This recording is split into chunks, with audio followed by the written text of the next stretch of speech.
when a cheating scandal is uncovered by the association behind the stick tests. A group of students is called to testify about their marvelous grades. The first one is Lynn, the top student in her class and winner of lots of math competitions. Her mother left a few years ago, after the divorce, and now it's just her and her dad, who is a small teacher salary. Her story begins when her dad tries to enroll her in a prestigious school, although she doesn't want to study there because the enrollment fee and the other expenses will cost them a lot of money. And she doesn't want to cause trouble for her dad like that. Lynn demonstrates she can do all the math for the expenses in her head, and the principal is so impressed that she offers her a scholarship, which Lynn happily accepts. Later, while she's taking photos for her ID, she meets Grace, a friendly and rich girl who is more interested in becoming an actress than studying and doesn't mind Lynn being an awkward nerd. The two immediately hit it off and become good friends. Grace's grades have been passable until one day the school announces a new rule. The general average must be around 3.2. Desperate not to fail school and disappoint her parents, Grace asks Lynn to be her tutor, who accepts after some hesitation. On the day of the exam, Lynn tries to be encouraging by pointing out these are the exercises they've practiced.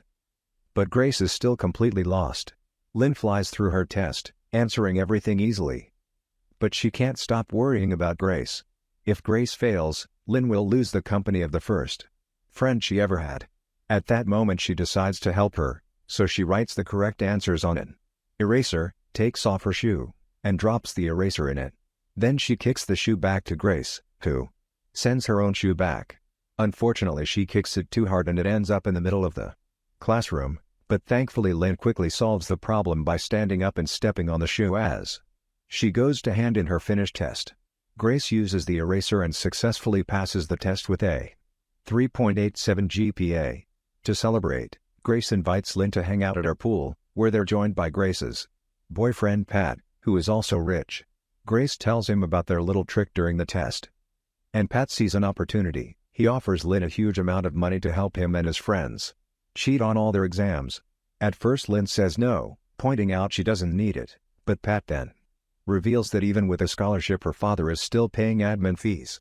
When Lynn goes home, she searches her father's desk and finds the paperwork confirming Pat's information. Her dad's paying lots of money with his small teacher salary, which makes Lynn cry.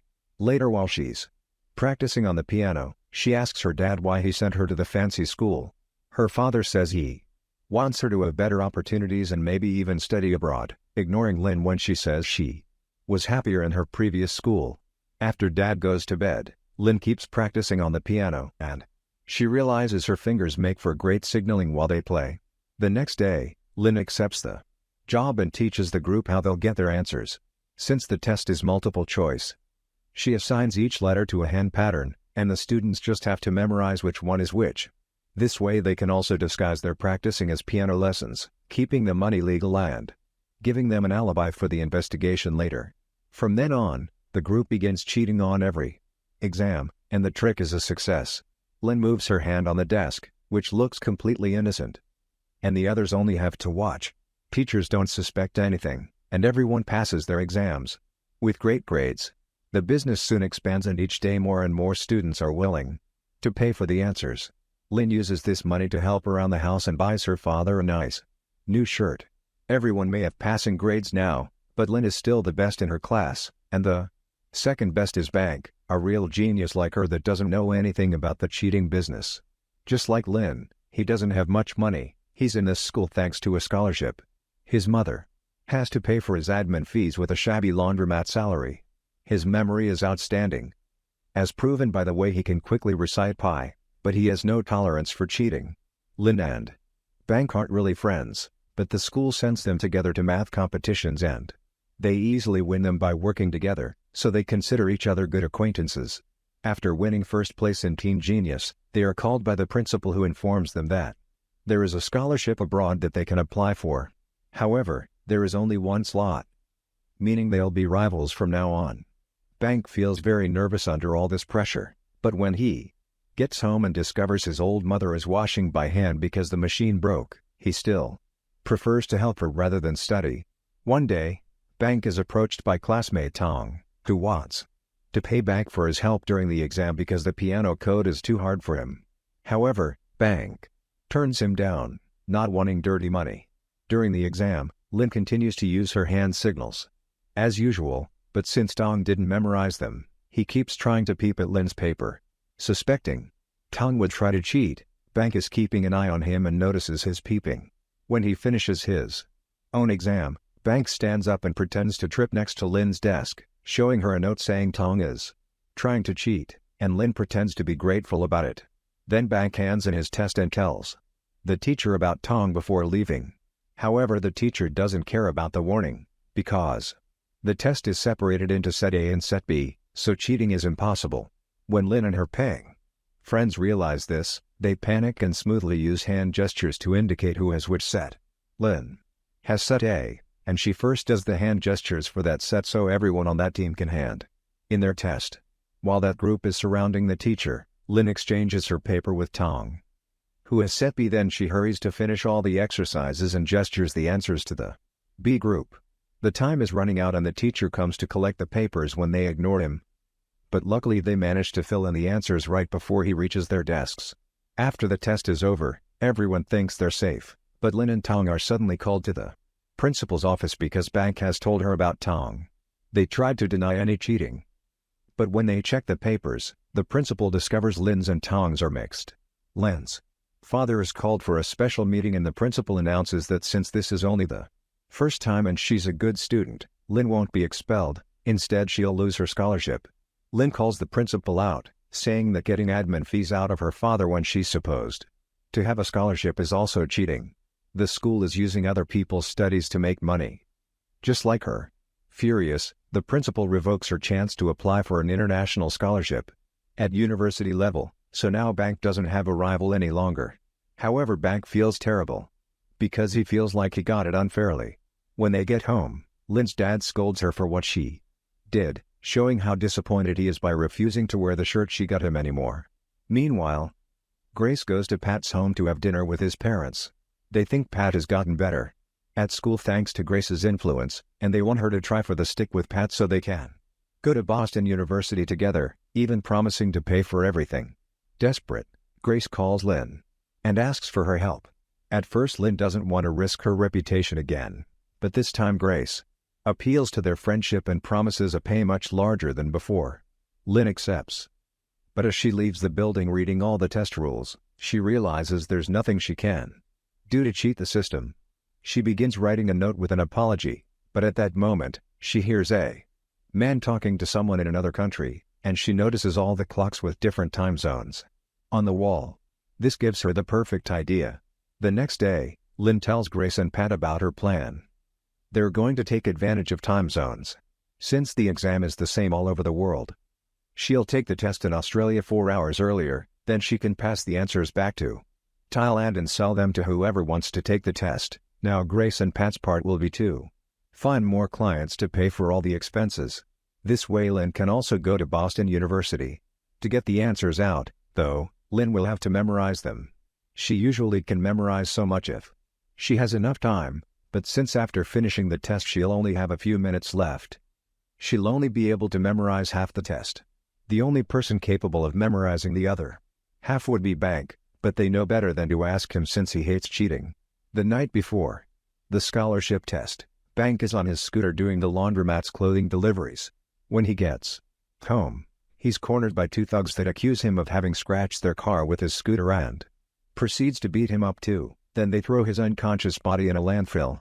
When Bank wakes up the next morning, he's devastated to realize he's missed the chance to take the exam. Later at school, Lynn hears about what happened and visits Bank to ask him to join them, promising good pay. At first Bank refuses, but Lynn changes his mind by pointing out how the system keeps cheating on poor people like them and it's only fair to cheat back. Now that they have all the memorization covered, they finish planning their heist. Lynn and Bank will take the exam in Australia and hide phones inside the building's toilets. During the exam breaks, they'll go to relieve themselves and send the answers to Grace and Pat. For the last part of the exam with no break, they'll just pretend to feel sick. Grace and Pat will print out the answers on barcode stickers that will be put on pencils, then those pencils will be distributed on bikes to the paying students so they can have them right before their flights. To get even more clients, Pat makes a special presentation imitating Steve Jobs, which gets them to earn millions. With her editing skills, Grace makes fake paperwork and Lynn convinces her dad to sign them by saying it's to participate in the Australian branch of Teen Genius. Now she can fly without an adult.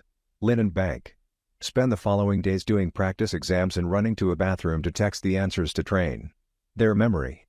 The day before the exam, the group practices their crocodile tears and their alibis, in case they get caught. When it's Pat's turn, he mentions in his story that he doesn't know Bank, calling him a loser that woke up in a landfill. Bank gets furious and jumps on Pat to beat him up. But the girls quickly pull them apart as Bank explains he never told anyone about the landfill. This means Pat paid those thugs and made Bank miss the test on purpose so he could help them instead. Bank quits the plan and leaves the building, but when he's on the street, he sees a laundromat ad and wonders if he can really have that life forever. Meanwhile, Lynn is also disgusted by what happened and quits too. Grace swears she didn't know about it and asks Lynn to at least not be mad at her because she treasures their friendship. Afterward, Lynn goes looking for Bank, who has decided to rejoin the group because if he got beaten up and lost his chance, then he at least wants to be paid for it. Lynn doesn't want to help, but Bank changes her mind by pointing out it's her fault he's in this mess so she should take responsibility and fix it. A few hours later, Lynn and Bank fly to Sydney. They're awkward and silent the whole trip, but when they get there, they reconcile and take a selfie together. The morning of the test, they hide the phones in the bathrooms and then go to the classroom, where they quickly complete the first part of the test with no issues. This gives them enough time to memorize the answers once the time for the first break arrives. Lynn and Bank run to the bathrooms and type their answers. However, before sending his, Bank asks for more money. Pat hates him for it and at first refuses, but since Bank points out he wants compensation for being beaten up, Pat sends him half the money and promises to pay the other half after the test. Bank takes it and finally sends his answers. A few minutes later, Lynn and Bank return to the classroom and work on the second half of the test quickly as well. However, during the second break, they start to get in trouble. Bank gets to his stall fast, but it takes him a moment to remember all the answers. He does manage to send them, but the inspecting officer comes to knock on his door after noticing Bank is taking too long in there. Bank panics and accidentally breaks the toilet lid. He also tries to flush the phone down the toilet and fails, so he gets caught. Meanwhile, Lynn has to wait in line before she gets access to her stall. She manages to send all the answers, but she's also suspected of taking too long. Luckily, she thinks of hiding her phone in her shoes and escapes the bathroom safely. However, outside she discovers Bank being scolded and that all the students are being searched, so she hides the phone in the water cooler before returning to the classroom. Unfortunately, Bank doesn't return and Lynn has to do the last part alone. For a moment she thinks she can't memorize this much, but her hand begins to move unconsciously, and she realizes she can do this if she memorizes it like a music sheet. The trick works, but now she doesn't have much time left, so she uses a pencil to force herself to vomit. Pretending to feel sick, Lynn leaves the classroom, recovers the phone, and sneaks out of the building while avoiding the officers. However, her strange movements are noticed on the security camera and the officers begin to chase her. Lynn runs down the subway station while typing the answers, but someone bumps into her and steps on her phone. The screen is broken and Lynn thinks she can't finish her job. But after lots of pressing, she manages to send all the answers. This delay causes her to miss the train and the officer catches her, asking her to come with him for questioning. On their way out, Lynn slips the phone in a random person's bag. While Pat and Grace are printing the answers, Lynn's dad shows up. He's worried because Lynn won't answer the phone, and he found this address on the paperwork he signed. He wants to know what's going on, so Pat and Grace make up a story about Lynn and Bank being a couple. Supposedly they went on a trip together and Lynn lied to her dad because she thought he wouldn't approve. Satisfied with this answer, the man leaves, and the duo can finish the stickers just in time to send all the pencils to the students. Back to Lynn. She's called to interrogation and finds Bank giving his story. He makes a sign telling her not to get involved because he's lying to cover everyone, so with tears in her eyes, Lynn deletes the picture they took together. When Lynn goes home, Grace and Pat are waiting for her to invite her to a party to celebrate their success. However, Lynn turns them down. She feels horrible because her scores were cancelled and Bank got suspended, So she refuses to help the couple any longer, pointing out that university exams aren't multiple choice anyway. Then she calls her dad to pick her up, and when he asks about her boyfriend, Lynn has a breakdown and confesses everything to him. This gets her expelled from school. Later Lynn leaves the group chat, ignoring Grace's pleas for her to join the party. Now she lost a friend and the victory doesn't feel so good anymore.